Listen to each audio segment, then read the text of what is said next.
Hi students, good morning to all of you. कैसे हैं आप? आशा करता आप अच्छे होंगे। और आज हम लोग देखेंगे क्लास 10 का एमसीक्यू, जो आपको चैप्टर 13 होगा।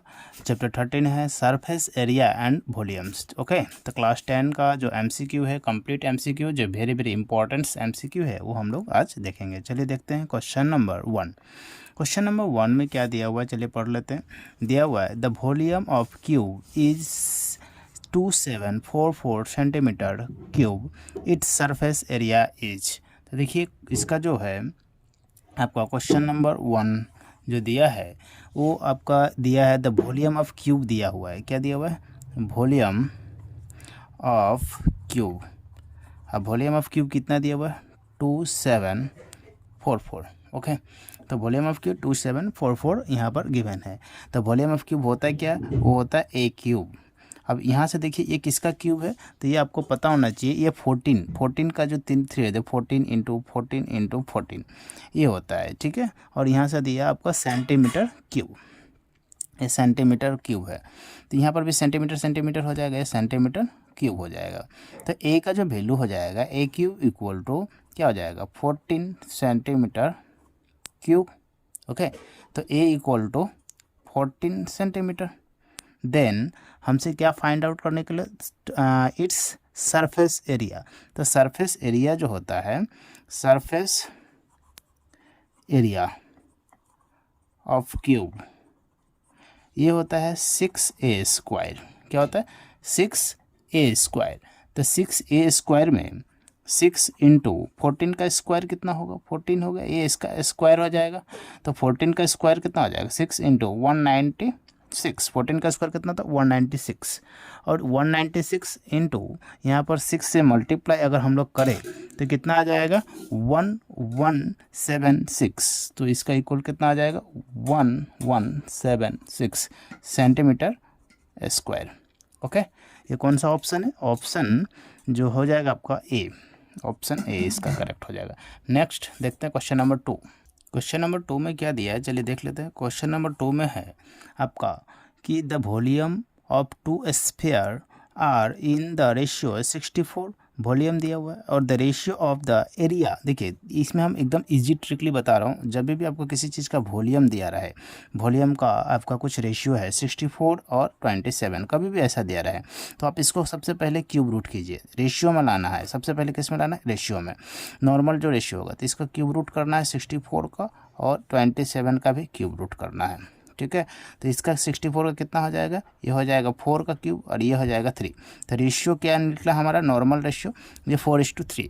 अब जब भी इस रेशियो से एरिया में जाना है, किस में जाना? एरिया, एरिया निकालना, तो इसका स्क्वायर कर देना है आपको। क्या करना है? स्क्वायर। तो 4 का स्क्वायर कितना होगा? 16, और 3 का स्क्वायर 9, और यही इसका कंप्लीट आंसर हो जाए। एकदम इजी ट्रिकली है, आपको समझ में आ जाना चाहिए। उतना फार्मूला में आपको नहीं जाना है, ठीक है। हालांकि इसका फार्मूलाज भी होता है, फार्मूला वाइज भी ये बनता है, ठीक है। तो ऐसा कुछ नहीं है, आपको अगर ये वाला प्रोसेस समझ में आएगा तो बेहतर है, ठीक है। नेक्स्ट देखते हैं क्वेश्चन नंबर 3। क्वेश्चन नंबर 3 क्या दिया है, चलिए देख लेते हैं। क्वेश्चन नंबर 3 दिया है the volume and surface area of sphere are equal, diameter of the sphere. तो volume of sphere, volume of sphere दिया हुआ है। देखिए, volume of sphere equal to surface area of sphere, surface area of sphere. तो surface area of sphere हमें find out करना है, दोनों का इक्वल हमें निकालना क्या? डायमीटर, डायमीटर फाइंड आउट करना। तो वॉल्यूम ऑफ स्फीयर क्या होता है? 4/3 इंटू पाई आर क्यूब, और यहाँ होता है क्या? Total surface area of sphere होता है 4πr²। Okay, 4πr²। तो यहाँ से देखिए 4/3 into pi r cube, r cube मतलब 3 टाइम्स आर हो जाएगा, और इधर में 4π, आर कितना टाइम्स है? 2 टाइम्स है। क्लियर है? 4 से ये 4 कैंसिल, पाई से ये पाई कैंसिल, आर 2 टाइम्स है, यहाँ से 2 टाइम कैंसिल। यहाँ से क्या रिमेनिंग बच गया? यहाँ से बच गया आर ये /3 इक्वल टू 1।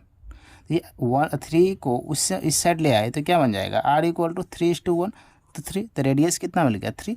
हमें डायमीटर चाहिए, तो डायमीटर क्या होता है? Diameter equal to 2 into r, है ना। तो 2 इंटू आर मतलब डी इक्वल टू क्या हो जाएगा? 3 इंटू 2 इक्वल टू 6। यहाँ पर समझ में आ गया आपको, तो 6 यूनिट्स हो जाएगा इसका, और ऑप्शन कौन सा, ऑप्शन बी है। क्लियर है। नेक्स्ट देखते हैं क्वेश्चन नंबर 4।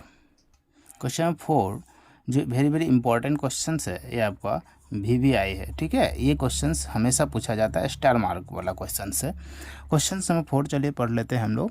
क्वेश्चन दिया है आपका कि to cubes each of volume 64 centimeter cubes are joined end to end, then the surface area of the resulting cubes is। देखिए 2 क्यूब्स है, यहाँ पर समझना है पहले आपको कि 2 क्यूब है, ठीक है। एक क्यूब है और इसके साथ एक और क्यूब है, 2 क्यूब है, और दोनों का जो एरिया यहाँ पर देखिए 2 क्यूब दे दिया हुआ। अब यहाँ से पता हमें एक ब्रेथ होता है, एक लेंथ होता है, एक हाइट होता है। मान लेते हैं ये लेंथ है, ये ब्रेथ है, और ऊपर से ये जो इस साइड वाला होता है मान लेते हैं ये हाइट है। क्लियर है। अब यहाँ से समझना है कि हमें दिया क्या है, वॉल्यूम दिया हुआ है। तो वॉल्यूम ऑफ क्यूब क्या होता है, वॉल्यूम हमें दिया, volume of cube equal to कितना होता है, कितना दिया हुआ गिवन 64 दिया, यानी एक का क्यूब का वैल्यू दिया 64 किसका होता है, 4 का क्यूब। तो ए इक्वल टू 4, मतलब साइड का वैल्यू कितना दिया, क्यूब मतलब साइड, एक क्यूब का अंदर सारा इक्वल होता है, जितना भी साइड से एक क्यूब है उसका सारा साइड इक्वल होगा, ए कंप्लीट ए होता है। इसका मतलब है कि जो ये वाला भी 4 होगा, ये भी 4 होगा, ये भी 4 होगा, ये वाला पार्ट भी 4, ये वाला पार्ट भी 4, ये वाला पार्ट भी 4।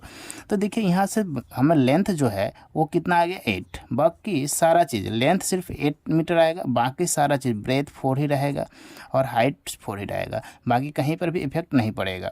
तो सिर्फ लेंथ जो है बढ़ जाए, क्यों, क्योंकि ये एक लेंथ है, अगर दोनों लेंथ होगा तो क्या हो जाएगा, लेंथ बड़ा हो जाएगा, बट ब्रेथ तो सेम ही रहा, हाइट भी सेम ही रहा, बट लेंथ क्या हुआ, यहाँ से लेकर यहाँ तक, तो 4 + 4 कितना हो गया 8 हो जाएगा लेंथ।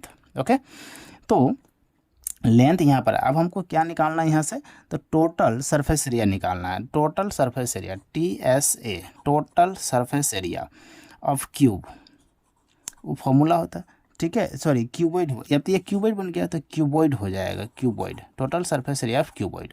तो क्या होता है फार्मूला, 2 × LB + BH + HL, ये फार्मूला होता है total surface area of cuboid. तो यहाँ से हम लोग को ये पुट कर देना है, ठीक है। तो इसे क्या करना है, पुट कर देना है इसका वैल्यू। तो यहाँ से देखिए 2 × L का वैल्यू कितना 8 × B का वैल्यू 4, B का ये 4 × 4, H का वैल्यू 4 × में 8। तो यहाँ से देख लेते हैं 8 × 4 कितना हो गया 32, अरे 16 ये 32।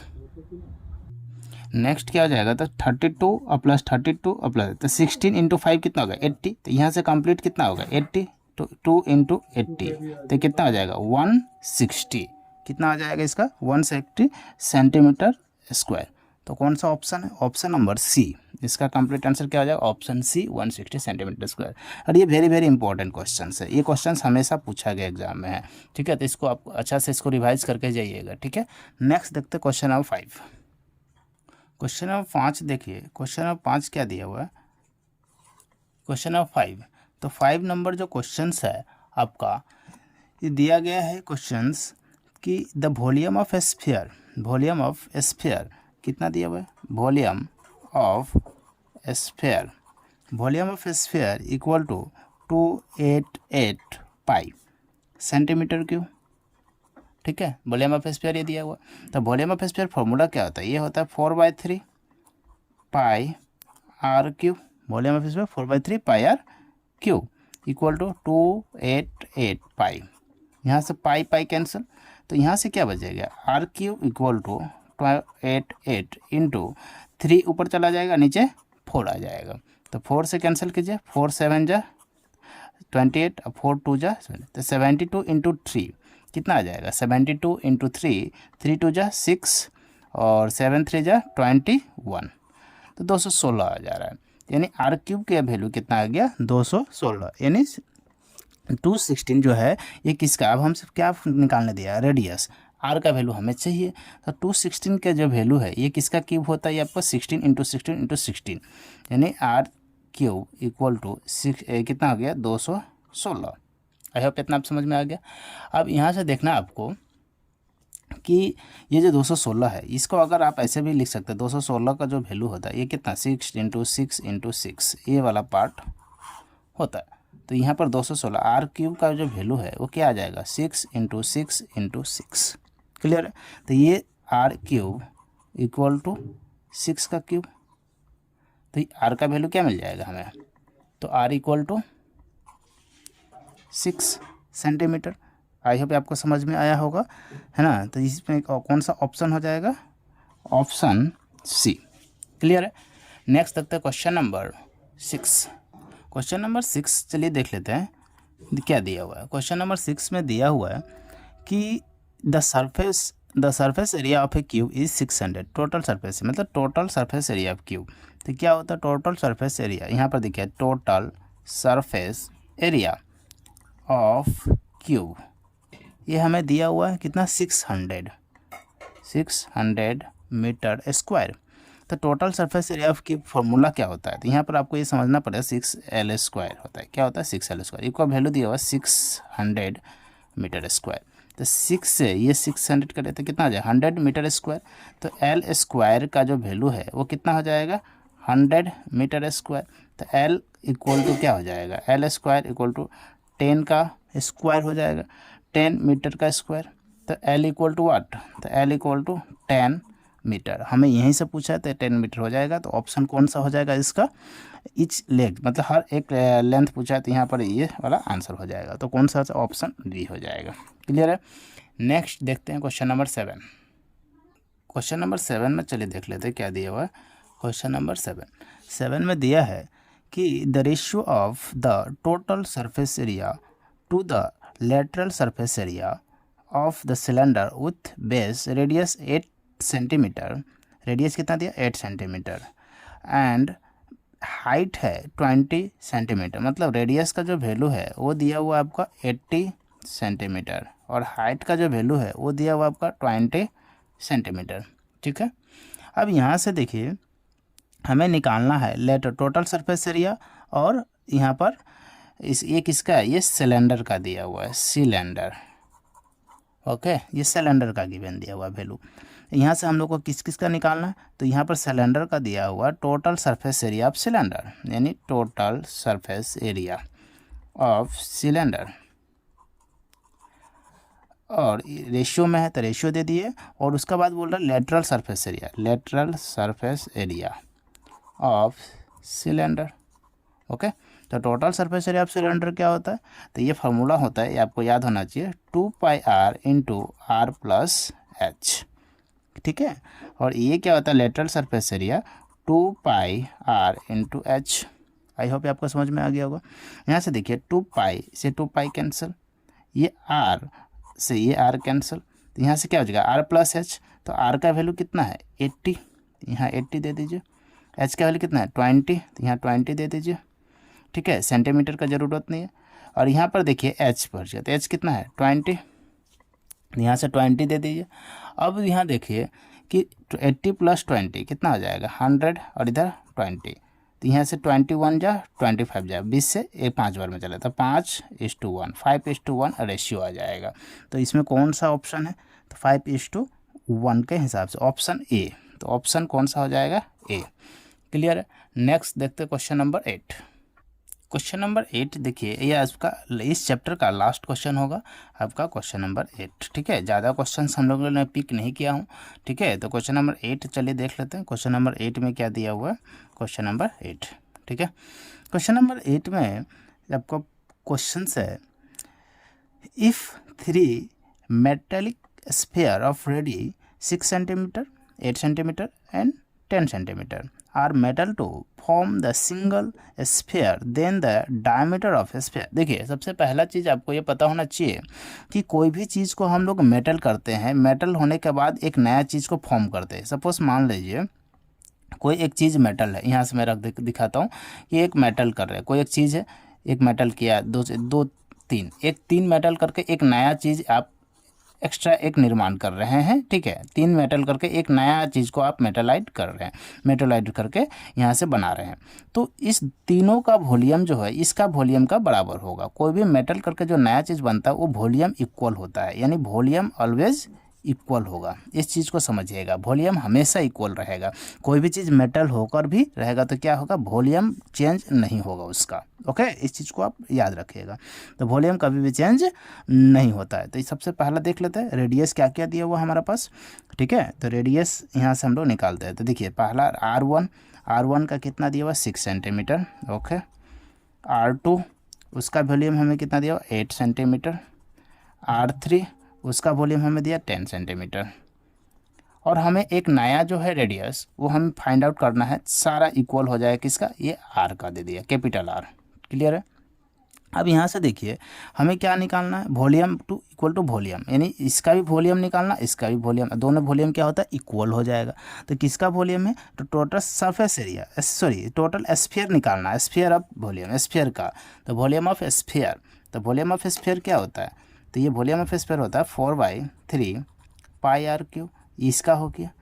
अब इसका प्लस, सबको क्या कर रहा है, प्लस कर रहा है क्योंकि सब मिलकर बना रहा है। इसका भी हो जाएगा 4/3 पाई R क्यूब, इसका वाला भी 4/3 पाई R क्यूब, और ये इक्वल हो जाएगा इसका वॉल्यूम 4/3 पाई R क्यूब। ठीक है, अब यहाँ से देखिए 4/3 है, इसमें भी 4/3, इसमें भी 4/3, तो 4/3 क्या कर रहे हैं हम लोग, कॉमन ले लेते हैं, 4/3 एंड पाई को कॉमन ले लेते हैं। क्या बच जाएगा, R1 का, R2 का, R3 का, ये सारा का क्यूब सिर्फ बच जाएगा। R1 का क्यूब, R2 का क्यूब प्लस R3 का क्यूब, ये इक्वल हो जाएगा, इक्वल टू क्या हो जाएगा 4/3 पाई R क्यूब। तो पाई R से ये वाला पैटर्न कैंसिल हो जाएगा। आई होप इतना समझ में आ गया। तो ये क्या बन जाएगा, R1 का क्यूब, तो R1 कितना है 6 का क्यूब कितना होता है, तो 6 का क्यूब हो जाएगा यहाँ पर 6 का क्यूब, ये फिर 8 का क्यूब, इसका 10 का क्यूब इक्वल टू R3। ठीक है, तो 6 का क्यूब कितना हो जाएगा, तो 6 का क्यूब अगर आप निकालते हैं तो 216 होता है। 8 का क्यूब कितना होता है, तो 8 का क्यूब अगर हो देखिएगा तो ये 512 हो जाएगा। और 10 का क्यूब तो आपको पता ही होगा, ये कितना होता है 1000। ठीक है, ये 1000 इक्वल टू क्या हो जाएगा R क्यूब। क्लियर है। तो यहाँ से देखिए ये पूरा पार्ट को अगर हम लोग प्लस करें, ठीक है, तो ये पूरा पार्ट को अगर हम लोग प्लस करेंगे तो कितना आ जाएगा आपका, यहाँ से देख लेते हैं प्लस करके। तो यहाँ से देखिए कितना कितना है 216, उसके बाद है 512, उसके बाद है 1000। ठीक है, तो 6 + 2 8, 112 7 1728, और 1728 यहाँ से हम लोग को आ गया 1728 इक्वल टू R3। तो ये जो है 1728 ये किसका क्यूब हो जाता है, ये जो है आपका 12 का क्यूब होता है, यानी 12 × 12 × 12 करने पर आएगा 1728। क्लियर है। तो यहाँ से आपको, यहाँ से देखिए तो 12 का क्यूब आ गया, तो यहाँ पर देखिए ये क्या लिख सकते हैं हम लोग, 12 का square, sorry 12 cube equal to R cube. तो यहाँ से R का जो वैल्यू है वो 12 सेंटीमीटर आ जाएगा। तो हमें क्या चाहिए था, रेडियस, तो सॉरी डायमीटर, तो डायमीटर क्या होता है, तो D इक्वल टू 2R होता है। तो D का वैल्यू है तो 2R, 2 × 12, तो ये कितना आ जाएगा 24 सेंटीमीटर। तो कौन सा ऑप्शन हो जाएगा आपको यहाँ पर, ऑप्शन ये जो हो जाएगा ऑप्शन बी हो जाएगा। क्लियर है, 24 सेंटीमीटर इसका आंसर आया। तो चलिए फिर हम लोग, ये चैप्टर हो गया यहीं पर कंप्लीट। ठीक है, ये इम्पोर्टेंट चैप्टर है, और इसी के साथ हम लोग नेक्स्ट चैप्टर देखेंगे, उसके चैप्टर 14। उसमें ज़्यादा क्वेश्चंस नहीं है, आपका स्टैटिस्टिक्स से 3-4 क्वेश्चंस मैक्स टू मैक्स बनेगा उस चैप्टर 14 से। उसका बाद चैप्टर 15 है, उसके बाद हमारा जो मैथ्स का जो MCQ हो वो कंप्लीट हो जाएगा। ठीक है, चलिए आज के लिए इतना ही, तब तक जय हिंद, जय भारत, थैंक यू।